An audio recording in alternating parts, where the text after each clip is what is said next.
Hi, Jim Ziegler, the Alpha Dawg, and we've got an incredible broadcast for you. Of all the people at Digital Dealer that I personally want to attend the session, I personally want to sit there and make notes. I want to digest everything this guy's got to say because this man is the real deal.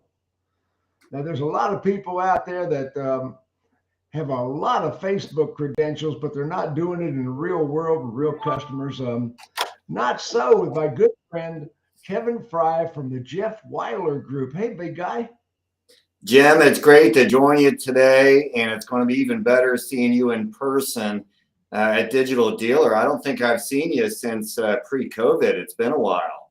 Well, last time I was on stage was 2019, one of my Internet Battle Plan conferences, and 3 days after the conference in October of 19, I was diagnosed with a pretty third degree cancer, third stage cancer, and almost died 3 times, and then right behind it came COVID. So this is my first time on the big stage since 2019, and I've spoken at any number of digital dealers, but this isn't about me. This is about you and what you're going to be talking about. Now, you look at the title. Don't mind me. I'm just sipping some tea. I mean, what the heck? Well, I might have taken that from my kids. I mean, I'm probably even misinterpreting it, but to me, it's kind of a spilling the gossip on the hot issues of the day.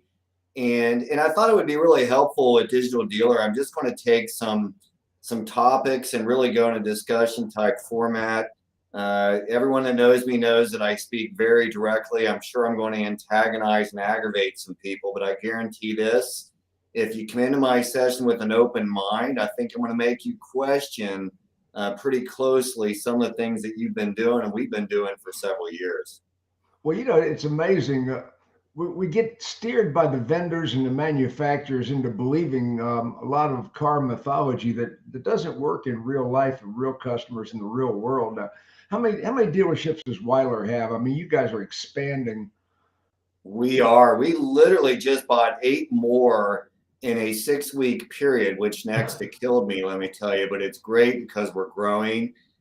We have 27 rooftops, over 40 franchises. We're probably moving up in the top 30 at this point. And the big question I always get is, why are you so big with 27 rooftops?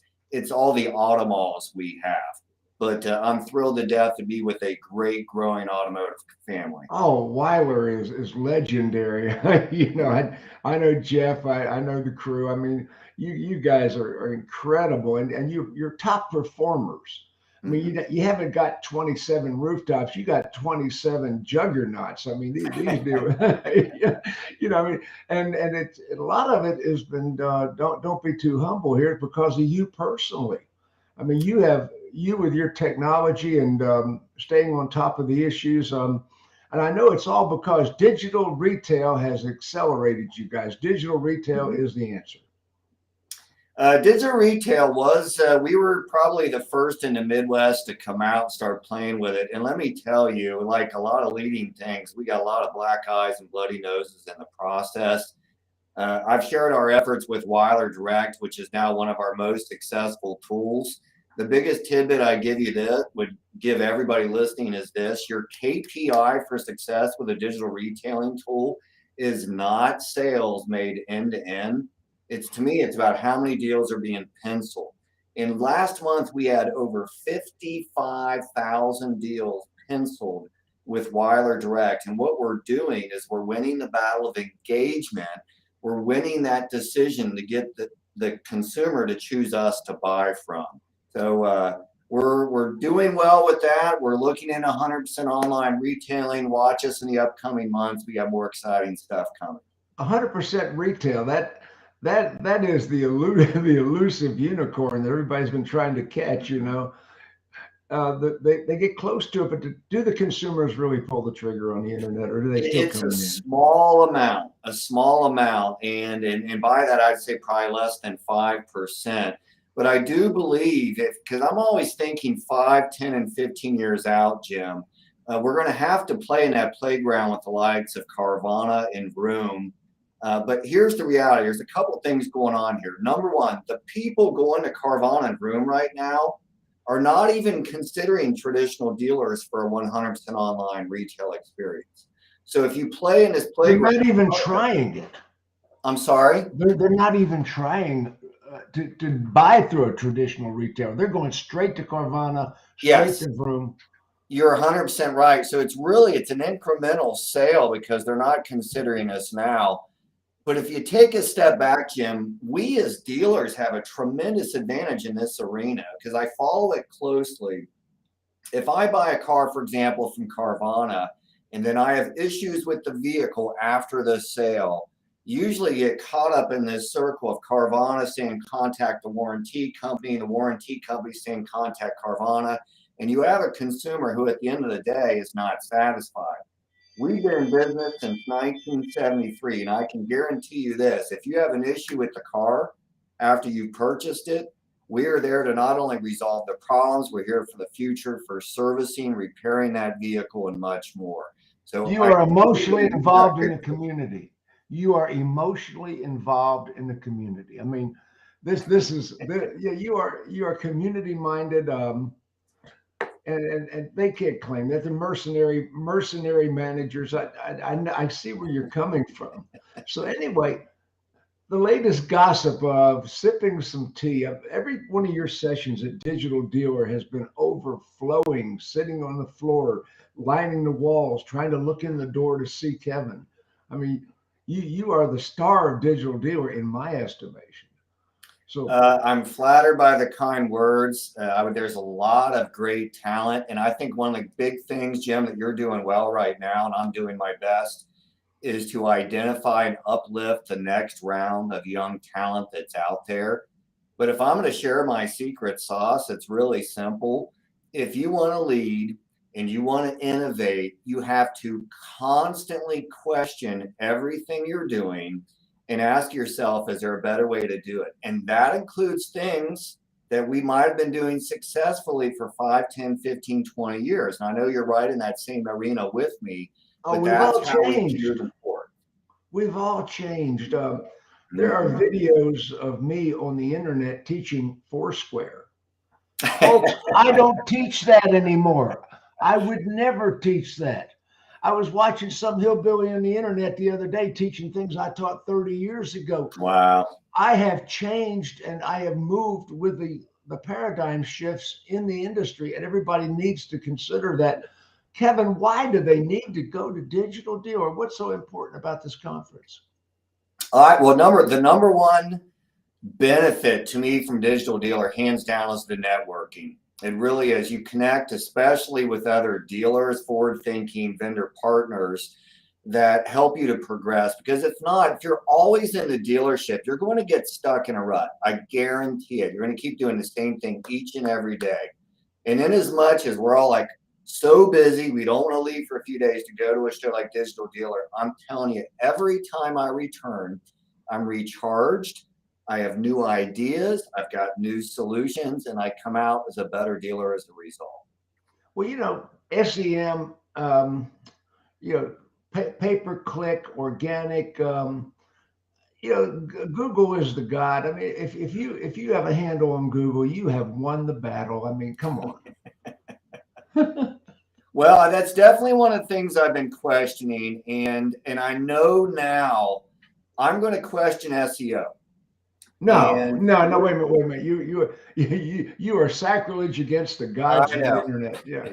Oh, come on now. And listen, if you've known me for a long time, I used to be one of those SEO guys. I literally spoke on SEO outside of the industry.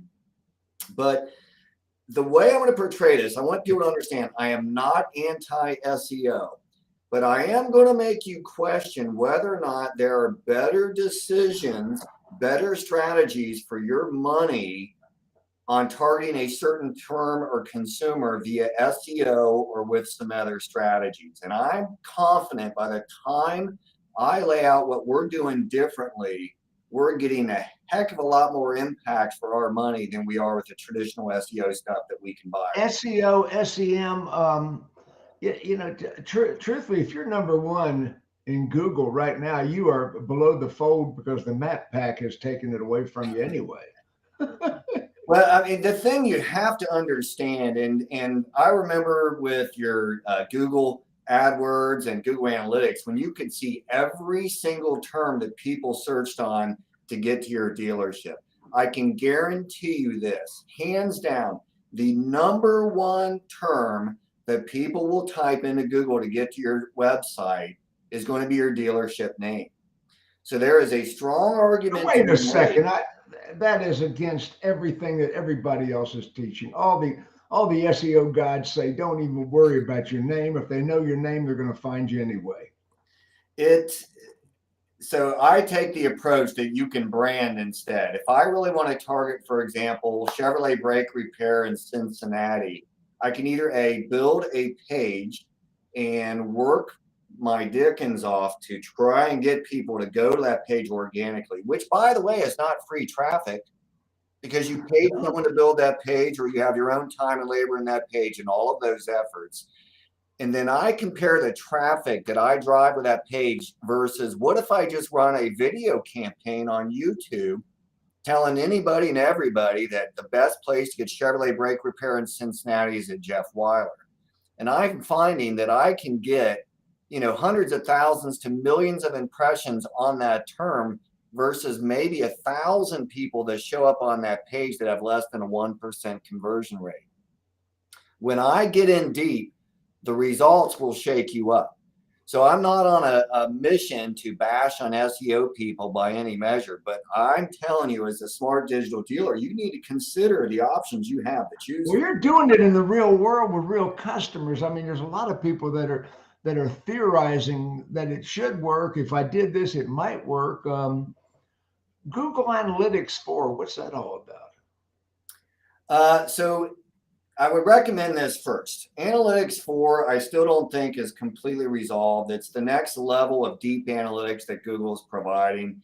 If you as a dealer have had a website for a long time, you need to set up Google Analytics 4 now, the tagging on your site, so that it will start pulling in the data that you need for the future. I was going to get into a little bit deeper digital dealer. I think That's what I don't want to do your whole seminar here. It's probably a little bit deeper. I'm just going to talk about briefly digital dealer, but I want dealers to be prepared. The good news is if you set up a new website now and you do your traditional tag, you can do a UTM tag and a GA4 tag in one move. But I'm going to go back. If you're a dealer now and you've had sites for 5, 10 plus years and you haven't set up your GA4 tagging, you need to get that done, and I'll show you how to do it at Digital Dealer. So at Digital Dealer, you're going to be laying this out in a lot greater depth than we have time for in this short broadcast. Digital Dealer, May 9th through 11th, digitaldealer.com/Tampa. digitaldealer.com/Tampa. Easy enough to remember. I can remember that. And I'm going to tell you right now, there's one important subject we haven't talked about, Kevin. Now you are a former pilot. Is that true? In my younger days, I flew for the Navy for 8 years, and my first tour was Desert Shield, Desert Storm, and then I went back for Southern Watch. Okay, now the most important subject on the horizon, the new Top Gun movie's coming out. I'm looking forward to seeing it, as well as a lot of other people. The Hornet's a beautiful aircraft, so it should be a lot of fun watching that in action during the movie. Absolutely. Digital Dealer, May 9th through 11th. Meet Kevin Frye in person. Don't mind me just sipping some tea. I mean, I could think of a lot of titles that explain the content a lot better than that one. But anyway, if you want to really see Kevin Frye on stage, I mean, this guy packs the room. Get there early, pack your lunch, camp out the night before. I mean, this is going to be worth seeing. You're going to get to see Kevin Frye and Jim Ziegler, first time on stage in 3 years. I mean, they've got a lot of stars on the stage. Believe me, the content of Digital Dealer surpasses anything else. I've attended, but Kevin's attended more of them than I have. Believe me. And dealer principals, general managers, you need to attend this event with your people. Don't send your people because they come back and they can't implement because other people in the dealership are fighting it because they didn't hear the same message. The dealer principal, the decision makers need to hear the message. You can grow or you can die, but you can't stay where you are. It's changing too rapidly. Kevin Frye, Jeff Wyler Group, thank you for being on today. Thank you, Jim. And I look forward to seeing you at Digital Dealer.